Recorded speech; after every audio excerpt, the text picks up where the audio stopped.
平安，欢迎收听迦南之声，我是刘应叶牧师。8月13日，你说 You say 我与你同在。今天要读的经文记载在撒母耳记下7章1到17节。RPG 我们要祷告的经文记载在撒母耳记下7章9节。你无论往哪里去，我常与你同在，剪除你的一切仇敌，我必使你得大名，好像世上大大有名的人一样。有一位牧者王明道，他这样说道：未曾清楚明白神的旨意之先，不要跑得太快，恐怕你跑错了路。已经清楚知道神的旨意以后，不要走得太慢，恐怕撒旦和你的肉体拦阻你，使你不顺服神。这句话我不认识王明道这一位牧者，但我觉得他讲的可以说明我生命中很多的时候所学习到的。我想我们的弟兄姐妹很多人也很明白，我们总是有时候跑太快，跑错了，或跑太慢所以我们很需要神啊，亲爱的大家，是吗？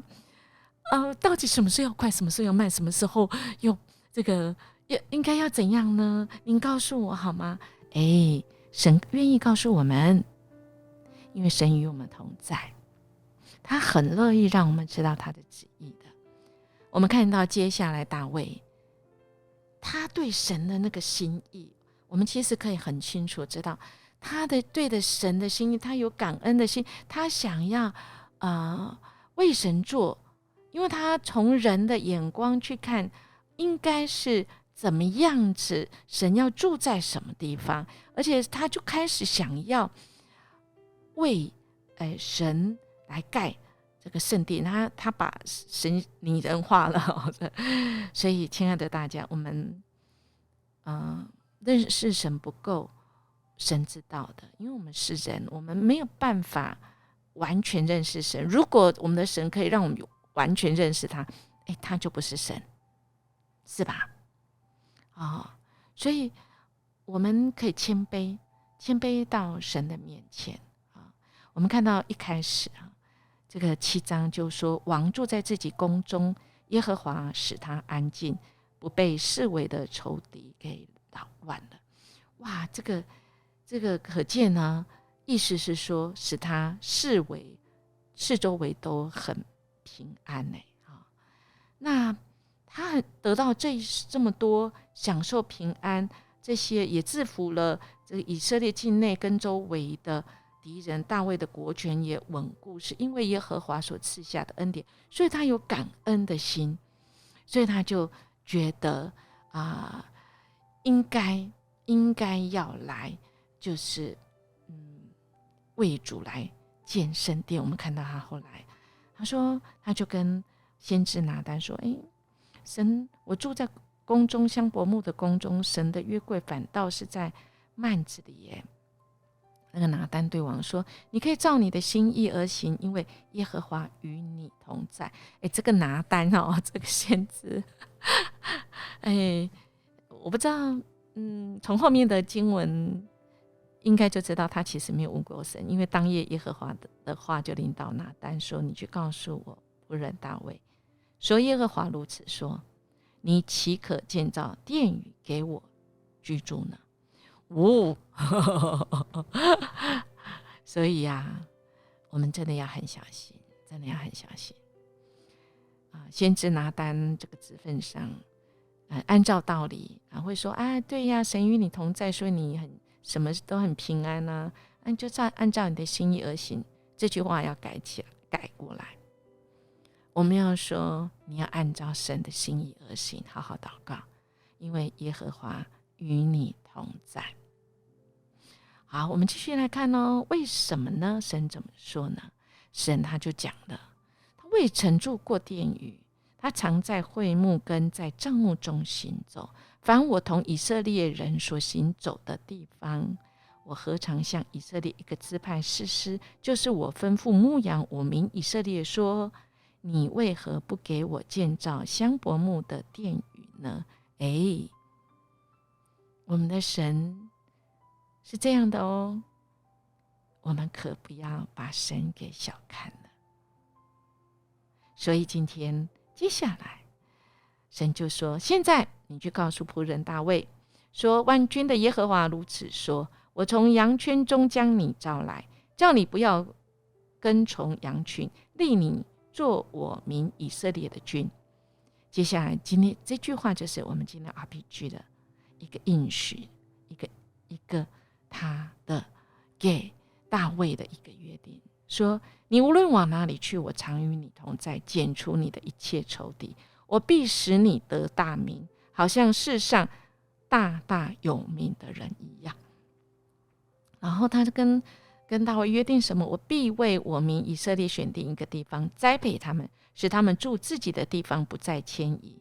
凶恶之子也不像从前扰害他们，并不像我命士师治理我民以色列的时候一样。我必使你安静，不被一切仇敌扰乱，并且我耶和华应许你，必为你建立家室。你受数满足，与你列祖同睡的时候，我必使你的后裔接续你的位，我也必坚定他的国。他必为我的名建造殿宇，我必坚定他的国位，直到永远。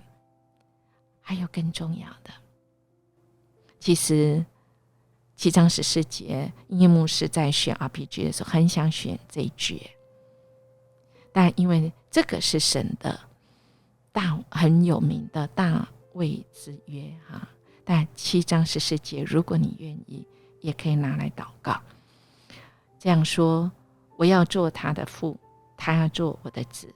他若犯了罪，我必用人的杖责打他，用人的鞭责罚他。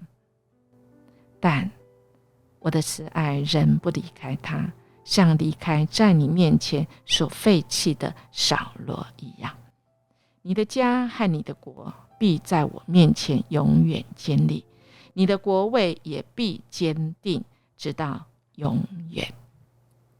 大卫之约，我们的神跟大卫立约，很清楚的说，所以亲爱的弟兄姐妹，我们不用怕问神，神乐意告诉我们。所以拿单就按这一切的话，照这模式告诉大卫。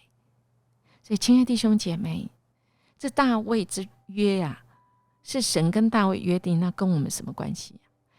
或者是你也会一一来检验，这个不是他的儿子，大卫的儿子，他的国位要永远长存吗？你去一一检验啊。其实应验在大卫之后的子孙，也是耶稣，新约的耶稣是从大卫所生。那么后来我们看到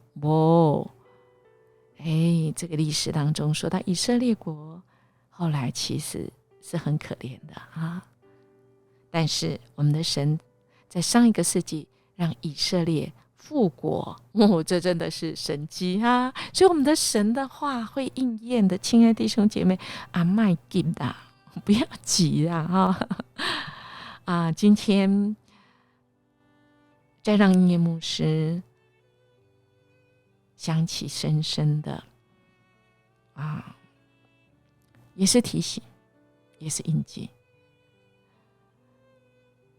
神跟我们约的或许不是当帝王，但神跟人约，特别到最后说我要成为你的父，确实应验。我们到耶稣的时候，耶稣说，将我们的祷告说，我们在天上的父。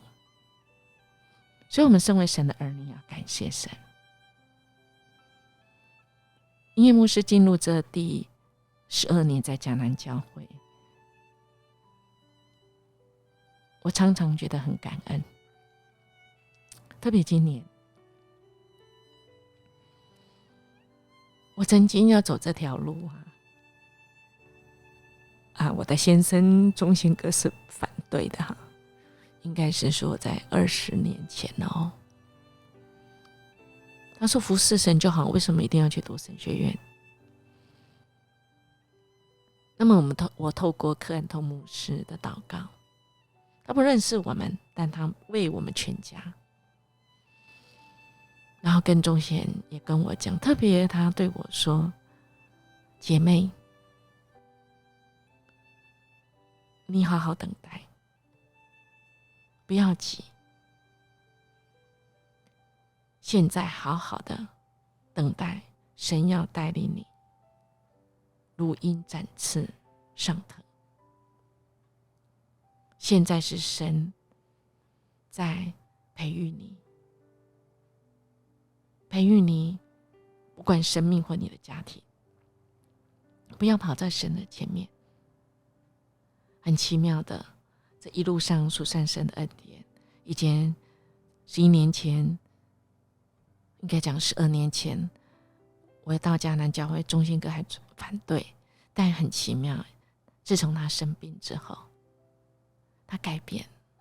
我好几次都跟他提，因为他很害怕没有人可以陪他，尤其到今年10月，我的第2个孩子已经全时间在外面工作。我的孩子跟他约定，爸爸，我为你当兵1年，全时间。那么接下来我就是半天，到10月就是全天了。我好几次提出，要不要我退休在家陪你？忠贤哥一直说，我知道了，神给你活着的职分，就是要在迦南教会传扬神的福音。我没关系，神与我同在。很感谢神，服侍的路有家人，有迦南教会的家人，有以前养育我的、培育我的母会士林长老教会，真的很感恩。但愿我能够清楚明白神的旨意，不要跑太快，不要跑错了。很清楚神的旨意的时候，就也不要走太慢，因为恐怕撒旦跟我的肉体要拦阻神的工作，使我不顺服。我要很小心，好不好？我们来默想，从耶和华阻止大卫听他见殿宇的这件事，我对神的属性有什么领受领会，给我什么提醒呢？我们一起来祷告。主，我们感谢赞美你，你乐意将你的心意向我们显明。我们知道你为我们预备的是最好，此时没有给我们，是你给我们是更好。因为你自己明白告诉我们，你的意念并非我们的意念，你的道路并非我们的道路。主，我们愿意顺服。你知道我们的一切，你更知道怎么样子是最好的。我们愿意顺服。谢谢主，因为你与我们同在。我们这样祈求祷告，奉主耶稣基督的名求，阿们。叶牧师祝福您，我们今天走在神的心意里，不要太快太慢，或者是走错了放心，神慈神爱手会带领我们，因为他与你同在，与我们同在哦。我们明天见。